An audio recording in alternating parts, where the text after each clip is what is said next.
ভূমিকম্প প্রবণ এলাকা হিসেবে প্রায় প্রতিদিনই ছোটখাটো কম্পন হয় জাপানে। তবে এর মাঝেও বড় ধাক্কা দিল গেল মঙ্গলবার। ৭.১ মাত্রার ভূমিকম্পের থাবায় ক্ষতবিক্ষত জাপান। স্থানীয় সময়ে মঙ্গলবার বিকেলে দেশটির দক্ষিণাঞ্চলীয় প্রধান দ্বীপ কিউশুতে আঘাত হানে ভূমিকম্প। অবশ্য মার্কিন ভূতাত্ত্বিক জরিপ বলছে এর তীব্রতা ছিল ৬.৮ মাত্রার।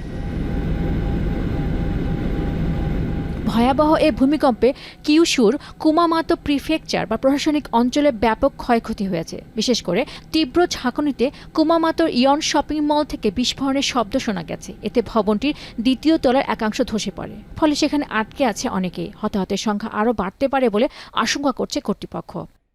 8時30分時点で災害との関連の調査中を含め死者13名のほか人的被害、建物倒壊、火災や道路の損壊など তবে এই শপিং মল ছাড়াও একই এলাকায় একটি কাগজের মিল চিমনি ধসের পর নিখোঁজ রয়েছেন অনেকেই। এদিকে স্থানীয় কর্মকর্তারা জানিয়েছে ভূমিকম্পের পর এ পর্যন্ত নিরাপদে সরিয়ে নেওয়া হয়েছে প্রায় ১০,০০০ মানুষকে।